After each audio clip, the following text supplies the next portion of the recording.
जी बिस्मिल्लाहिर्रहमानिर्रहीम। नाज़रीन, दुआओं के साथ खुदावंद करीम आपको सदा आबाद व शाद रखे। अपने नबी करीम सरकार मोहम्मद मुस्तफ़ा सल्लल्लाहु अलैहि वसल्लम अहले बैत रसूल के सदक़े सदा आबाद रहें। आपकी हौसला अफजाई का मशकूर हूँ कि आपने तलब खैर को पजीराई बख्शी और मेरे इस पैगाम को जो कुरान से मैं पहुंचा रहा हूं आगे पहुंचाने में मेरी आपने मदद की। जी चलते हैं जी हम पहले इस्तिखारे की तरफ। कनीज़ बीबी, घरेलू हालात ख़राब हैं, मुआशी बीमारी जान नहीं छोड़ती, ये पूछ रही हैं जी। बीबी, जो आपने आयत बताई हैं उसके ज़िमन में सूरह फुरकान की आयत नंबर 54 का इस्तिखारा है, मतन है कुरान से, हालात इसमें आ रहे हैं। आयत नंबर 54 कह गया हूँ, 58 में जी। सुबह शाम नमाज के बाद एक एक तस्बीह पढ़िए, अल्लाह मेहरबानी फरमाएगा। इब्तदाई लफ्ज़ जो इस आयत के है वो ये हैं, भरोसा करो अल्लाह पे और उसकी हम्द बयान करो।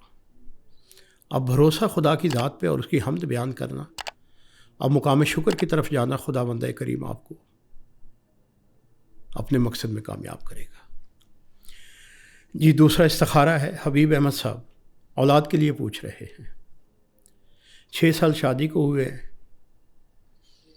आपने जहाँ से आपका इस्तिखारा आया है आपने उसी सूरह अनकबूत की आयत नंबर 5 और 6 बताई है, वहीं से आपका इस्तिखारा आ गया। इस्तिखारा आपका सूरह अनकबूत की आयत नंबर 20 में है।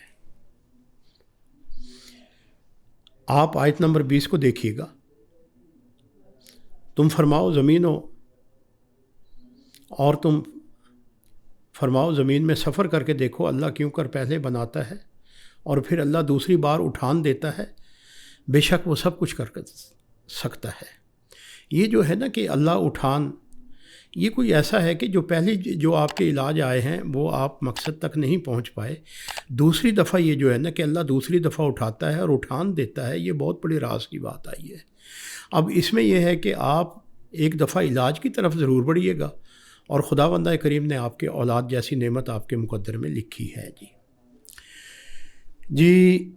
उसके बाद अज़मत इलाही साहब हैं दुबई से कि मैं दुबई पहुंचा बैठा हूँ, दुबई से आगे सफ़र करना चाहता हूँ रिज़्क़ और बच्चों की तालीम के लिए। जी अज़मत इलाही साहब, आपने सूरह अनकबूत की आयत ही से मुझे भेजी हैं और सूरह अनकबूत ही की आयत से इस्तिखारा आपका आ रहा है। आयत नंबर 26 नंबर आयत को देखिएगा। और इब्राहीम ने कहा कि मैं अपने रब की तरफ हिजरत करता हूँ, बेशक वो इज़्ज़त और हिकमत वाला है। ये जो आप दुबई से बैठ के आगे जाने के सफ़र की जो कोशिश कर रहे हैं, अब इस इस्तिखारे के मखरज में गौर कीजिएगा। इब्राहीम ने कहा, जनाब हज़रत इब्राहीम अलैहिस्सलाम से इस्तिखारा, कहा मैं अपने रब की तरफ हिजरत करता हूँ, बेशक वो इज़्ज़त और हिकमत वाला है। यानी कि इस सफ़र में आपको खुदा इज़्ज़त अता फ़रमाएगा और हिकमत खुदाबंदी होगी जिस तरफ आपका सफ़र का आगाज़ होने वाला है जी। आगे चलते हैं जी। सुमेरा बीबी, बच्चों के लिए बच्चे ज़िद करते हैं। एक बच्चा 3 साल से बोलता नहीं है। बीवी, जो बच्चा नहीं बोलता, ज़िद करने वाले बच्चों का तो मैं क्या कह सकता हूँ कि छोटे होंगे, आहिस्ता आहिस्ता जब बड़े होंगे, समझेंगे, शऊर आएगा, तो अमूमन बच्चे जब समझते हैं तो वो ज़िद छोड़ जाते हैं, जब बड़े होते हैं ज़िद छोड़ देते हैं। फिर भी उसके लिए जी मैं, जो आपको बच्चा 3 साल का जो आपने फरमाया बोलता नहीं है, सूरह अलम नशरा का पहला रकू तिलावत करके दुआ करेंगे, खुदावंद करीम मेहरबानी करेगा और बेहतर कर देगा जी।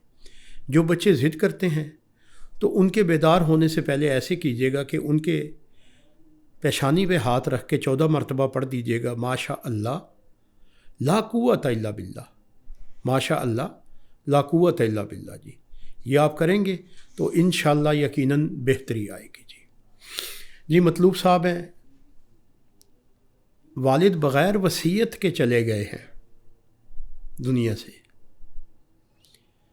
ایک دکان ہے ہم 4 بھائیوں کی، اور دکان لیز پہ ہے،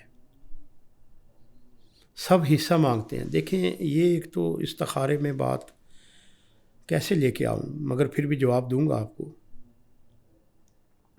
کوشش کیجئے گا کہ لیز جس کے والد کے نام ہے تو پھر تو آپ کے چاروں بھائی حصہ دار ہیں، یہ چاروں آپ کو دے دیتے ہیں، یہ لیز آپ اپنے نام کروا لیتے ہیں اس دکان کی، تو پھر وہ آپ اس کے مالک ہیں۔